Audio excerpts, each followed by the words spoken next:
City तहल का फटाफट में एक बार फिर से आप सभी का स्वागत है। मैं आपके साथ प्रिया शांडिल्य। तो चलिए शुरुआत करते हैं आज के कुछ खास हेडलाइंस के साथ। उत्तर प्रदेश लोक सेवा आयोग ने लाखों परीक्षार्थियों का इंतजार किया समाप्त, घोषित KPSC परीक्षा 2018 के नतीजे। पानीपत की बेटी अनुज नेहरा ने प्रथम स्थान किया हासिल, खुशियों का माहौल हुआ व्यापक। ग्रामीण क्षेत्र में देखने को मिला तेज रफ्तार का कहर।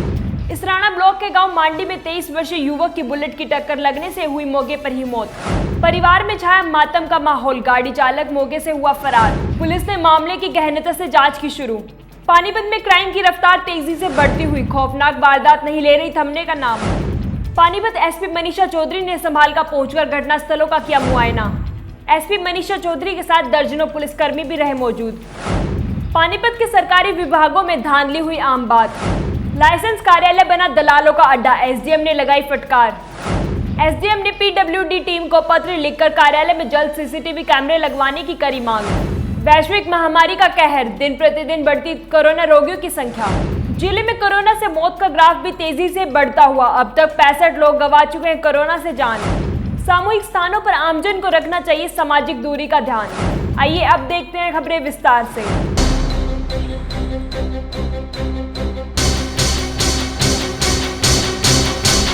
तेज रफ्तार कहर ने एक बार फिर परिवार के इकलौते चिराग को बुझा दिया। घटना के बाद जहां परिवार में मातम का माहौल है, वही घटना से गाड़ी चालक मौका देखकर गाड़ी छोड़कर फरार बताया जा रहा है। दरअसल मामला इसराना ब्लॉक के गांव मांडी का है, जहां करीब 23 वर्षीय अंकित नाम का युवक घर पर भैंसों का कारोबार कर परिवार को चला रहा था। परिजनों के मुताबिक देर शाम अंकित भैंस के पैसे देकर वापिस घर पर आ रहा था तो खलीला रोड पर सामने से आ रही तेज बुलेट ने अंकित की बाइक को टक्कर मार दी। ये तो घर से पैसे देने गया गाँव भैंस के, और वहाँ से पैसे देने के बाद मैं रास्ते में मंदिर वापसी शाम के 8 बजे करीब मतलब वहाँ एक्सीडेंट हुआ। किस जगह पे एक्सीडेंट हुआ? ये परडाने से खलीले के बीच में, और उधर से वो खलीले के ने फ़ोन किया गांव में कोई दूसरे बंदे पर, जब पता लग गया उसमें मतलब आगे नहीं लगा, तो फिर यहाँ सिविल हॉस्पिटल में देखा। तो क्या काम करता था ये अपना डांगरों का काम करे, मैं ट्रक का लगा रहा, दूध बेचने का काम कर रहा था। तो किस चीज़ से हुई इनकी जो टक्कर हुई? ये मोटरसाइकिल से हुई। परिजनों का कहना है कि उन्हें किसी अन्य गांव के व्यक्ति ने फोन कर यह जानकारी दी। अंकित परिवार का इकलौता बेटा बताया जा रहा है और अंकित के पिता धर्मपाल खेती बाड़ी का काम करते हैं। जो दूसरी भी मोटरसाइकिल है, बुढ़ी बुलेट। अच्छा। हाँ, उसका मतलब ड्राइवर फरार हो गया, उसका पता नहीं कौन से गाँव का कहाँ का, तो बुलेट मोटरसाइकिल पर उसके कब्जे में। वही पुलिस द्वारा शव का पोस्टमार्टम करवाकर परिजनों को सौंप दिया गया है। परिजनों के अनुसार बुलेट चालक फरार बताया जा रहा है।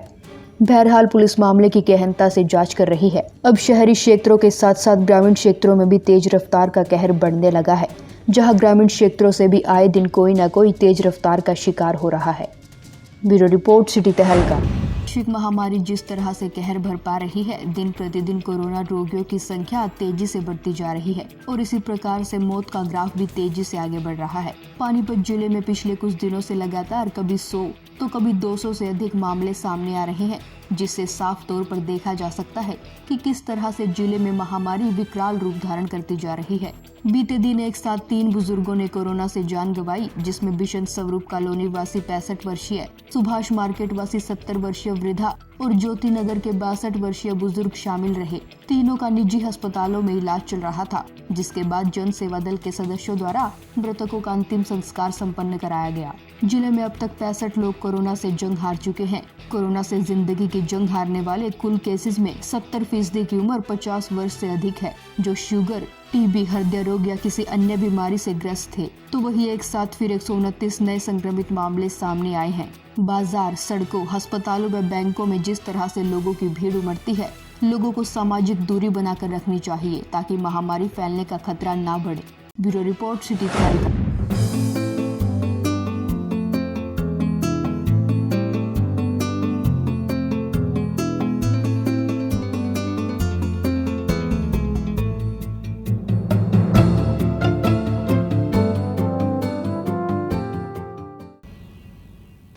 नमस्कार, आप देख रहे हैं सिटी तहलका। मैं हूं जितेंद्र अहलावत और आज उत्तर प्रदेश लोक सेवा आयोग का परीक्षा का रिजल्ट आया और पहले स्थान पर पानीपत की बेटी अनुज नेहरा।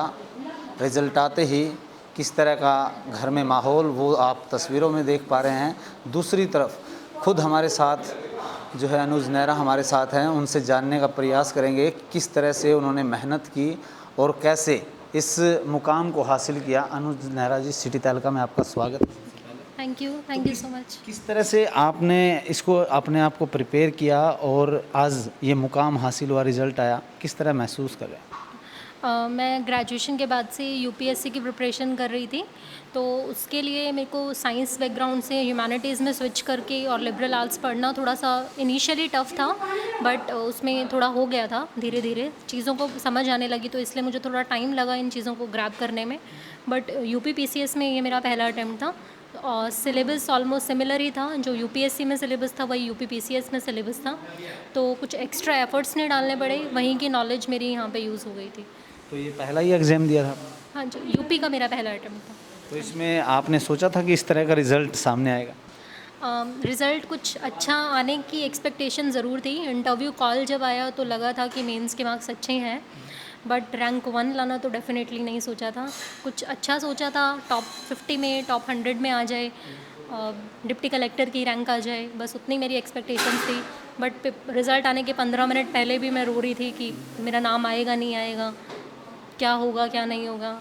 तो डेफिनेटली इसकी रैंक 1 तो मैंने एक्सपेक्टेड नहीं थी मेरी, बट कुछ था, ऐसा था कि कुछ अच्छा होगा। शुरुआत से पढ़ाई कहाँ से की और कहाँ कहाँ पर आप पढ़े हैं? क्योंकि आपके पिताजी फ़ौज में रहे हैं तो लाजमी बात है, और जगह भी आप गए होंगे, वहाँ पर भी रहे होंगे, तो कहाँ कहाँ सफ़र आपने इस तरह से किया और इस मुकाम पर हासिल करने के लिए इंस्पायर कहाँ से हुए, उसके बारे में पूछेंगे। पहले ये बताइए कि कहाँ कहाँ पर आपने पढ़ाई? मेरी सारी स्कूलिंग पानीपत से ही हुई है। पापा की जॉब ट्रांसफ़रेबल थी, बट हम लोग स्कूलिंग जब से हमारी स्टार्ट हुई है तो हम यहीं पानीपत में रहते हैं। केंद्रीय विद्यालय NFL पानीपत से मैंने अपनी स्कूलिंग की। 12th क्लास के बाद मैं दिल्ली यूनिवर्सिटी गई थी ग्रेजुएशन के लिए, जहाँ पर मैंने केमिस्ट्री ऑनर्स किया हंसराज कॉलेज से। उसके बाद से मैं यूपीएससी की प्रिपरेशन कर रही हूँ, जिसमें मैंने इनिशियली दिल्ली में ऑप्शनल की कोचिंग ली थी और मेरा ज्योग्राफी ऑप्शनल है, और उसके बाद मैंने फिर यूपीपीसीएस दिया था। यूपीपीएससी और यूपीएससी में कितना डिफरेंस होता है? उसमें सिलेबस की यदि बात की जाए, किस तरह से उसको लिए अलग तैयारी करनी पड़ रही है आप? 2018 से पहले जो यूपीपीसीएस का सिलेबस था वो थोड़ा अलग था, बट ये पूरा पैटर्न ड्रास्टिक चेंज आया था कि सब्जेक्टिव से पेपर ऑब्जेक्टिव से पेपर सब्जेक्टिव हो गए थे। तो अब ये almost on the lines of UPSC था। जितना आपका सिलेबस वहाँ था उससे थोड़ा बहुत कम था, बट पूरा नहीं था, तो ऑलमोस्ट सिमिलर ही सिलेबस था। थोड़ा आपको यूपी का इसमें स्पेसिफिकली पढ़ना पड़ता था हर पेपर के बारे में। जैसे पॉलिटी का पेपर है तो यूपी की पॉलिटी के बारे में पढ़ना, इकोनॉमी का पेपर है तो यूपी की इकोनॉमी पढ़ना, तो यूपी का आपको एडिशन करना पड़ा, अदरवाइज सारा सिलेबस यूपीएससी जैसा ही था। तो अब इस मुकाम को हासिल करना, आपकी सोच बनी कि मुझे IAS बनना है, इसको लेकर के आप चल रहे थे, वो कहाँ से आपने इंस्पायर हुए और क्या इसमें फैमिली मेम्बर का कितना सहयोग रहा? इसमें सबसे बड़ा जो सोर्स ऑफ इंस्पिरेशन या मेरा मोटिवेटिंग सोर्स थे जो मेरे भैया थे। मेरे भैया को और मेरी मम्मी ने शुरू से ही सोचा था कि इसको यूपीएससी कराना है, बट मेरा ग्रेजुएशन तक भी मेरा कुछ डिसाइडेड नहीं था कि मुझे क्या करना है। ग्रेजुएशन के बाद मैंने कोचिंग ली तो मुझे लगा था नहीं हो पाएगा, बहुत टफ़ है, क्योंकि पूरा सब्जेक्ट को आपको पूरा ही सिलेबस चेंज था। साइंस का इसमें बहुत कम पार्ट होता है यूपीपीसीएस और यूपीएससी में। तो बट मेरे भैया ने मुझे मोटिवेट किया टाइम टू टाइम कि तुम कर लोगी, थोड़े एफर्ट्स एक्स्ट्रा डालने पड़ेंगे, थोड़े नंबर ऑफ़ आवर्स बढ़ाने पड़ेंगे। तो भैया और पेरेंट्स से मुझे बहुत इंस्पिरेशन मिली। जी, ये भी लगता है कि फैमिली में कोई आगे बढ़ रहा है तो पीछे रहेंगे तो इस तरह का रहेगा कि आप पीछे रह गए, उस बात को लेकर भी संघर्ष ऐसे चलता है? एक्चुअली मेरे घर में जो माहौल है वो बहुत ज़्यादा मोटिवेटिंग है। शुरू से ही मेरे भैया डॉक्टर हैं, तो कभी मुझे उनसे ऐसा नहीं फ़ील हुआ कि मेरा नहीं हुआ तो मेरा क्या होगा। बट हाँ, डेफ़िनेटली मुझे उनसे मोटिवेशन बहुत मिलती थी कि भैया ने कुछ अचीव किया है इसी माहौल में रहकर, ऐसे ही पढ़ाई कर तो मुझे वहाँ से बहुत इंस्पिरेशन मिलती थी कि अगर भैया कर सकते हैं तो मैं भी कर सकती हूँ। तो इसके लिए कोई अलग से कोचिंग ली या फिर यूपीएससी की जो तैयारी थी उसके नोट्स थे, उस तरह से ही आपने आगे इसको कंटिन्यू रखा? मैंने इसके लिए स्पेसिफिकली कहीं से कोचिंग नहीं की। जो मेरा यूपीएससी का सिलेबस था वही किया, और साथ में कुछ बुक्स मैंने एक्स्ट्रा की थी जो यूपी की नॉलेज थी, जिसमें यूपी का सिलेबस थोड़ा सा एक्स्ट्रा था, अदरवाइज़ कुछ इतना चेंज नहीं था। कितने घंटे पढ़ाई आप करते थे इसको लेकर, कितनी तैयारी की थी? शुरू में थोड़े एफर्ट्स ज़्यादा डालने पड़े थे, जब आपको पूरा नया सब्जेक्ट करना था तो तब डेफिनेटली 10 से 12, कभी 12-13 घंटे हो जाते थे, और वो कॉन्टीन्यूसली करती थी क्योंकि मैं प्रिपरेशन के अलावा कुछ और नहीं करती थी, तो मेरे पास पूरा दिन ही पढ़ने का होता था। तो number of hours as such fixed नहीं थे, बट हाँ पूरा दिन सिर्फ मेहनत ही करनी होती थी, उसको पढ़ना, रिवाइज़ करना, और एग्ज़ाम जब आने वाला होता था तो तब एफ़र्ट्स को भी डबल करना होता था और ज़्यादा चीज़ें बढ़ती जाती थी। तो उस टाइम पे तो 13-14 घंटे हो जाते थे, अदरवाइज़ कुछ इतना ज़्यादा डिफरेंस नहीं था, जो करते आए तो शुरू से ही उतना होता जा रहा था। जैसे कि आपने बताया कि घर वाले काफ़ी मोटिवेट करते थे, इसको लेकर के प्रोत्साहन उनका रहता था। आपको क्या लगता है कि हरियाणा, उत्तर प्रदेश जो सटे इलाके हैं, वहाँ पर लड़कियों का बाहर ऐसे फ्रीडम से पढ़ाई करने के लिए जो यकीन है वो आज भले ही बन जाए, पहले कितना लगता है कि ऐसी जो लड़कियाँ हैं खुलकर बाहर पढ़ सकती हैं?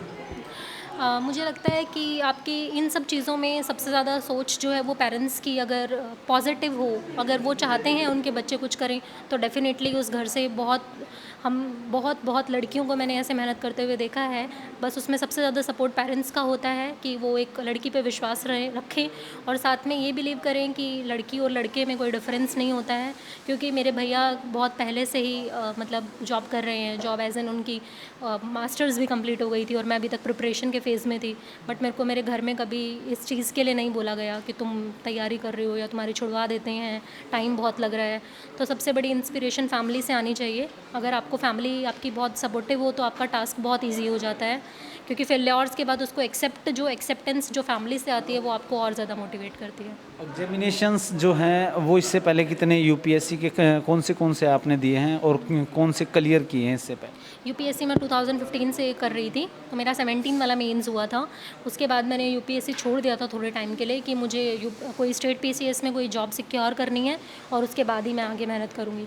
तो इसीलिए मेरा थोड़ा सा गैप आया था बीच में। मैं 17 से कोई यूपीएससी नहीं दे रही हूँ। 18 में मैंने इसका पहला पेपर दिखा, फिर इसके रिजल्ट्स में इनकी थोड़ी डेट की अनप्रिडिक्टेबिलिटी रहती थी कि रिज़ल्ट अभी आएगा। इन्होंने 2 साल लगाए हैं, लेकिन तो इसमें थोड़ा एंगेज रहना होता था। इसी का फिर दूसरा मेंस था मेरा फरवरी में, तो टाइम इसी वाले सर्कल में पूरा कंप्लीट हो गया था। आगे का लक्ष्य क्या है इससे? आगे अब यूपीएससी दोबारा कंटिन्यू करना है, उसके जो अटेम्प्ट्स बचे हैं उनको अच्छे से करेंगे, तो उसको करना है अभी। तो परिवार में कौन कौन है, किस तरह से जो है आपको मोटिवेट करते थे? पापा कितने पढ़े हैं और आपने जो मुकाम हासिल किया है उसके थोड़ा बारे में बताएं।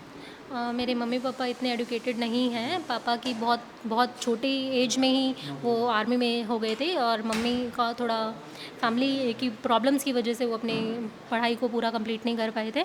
बट उन्होंने हमें हमेशा से पढ़ना, और उनके ही सपने होते थे जिनसे हमें अपने सपने देखने का मौका मिलता था, कि उन्होंने सोचा कि ये करना है तो हमने उस डायरेक्शन में फिर मेहनत की।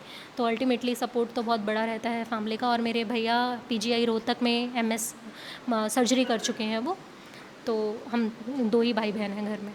बहुत बहुत शुभकामनाएं। Thank you so much. ये थे अनुज नेहरा, जिन्होंने पानीपत की लड़की, पिता फौज में थे और किस तरह से संघर्ष था उनका, कैसे वहाँ से मोटिवेट हुई, तमाम बातों पर हमने चर्चा की। ऐसी शख्सियतों से आपको रूबरू कराएंगे।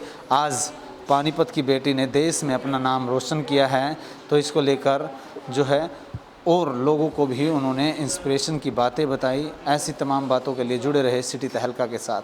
सहयोगी धर्मवीर सराफ।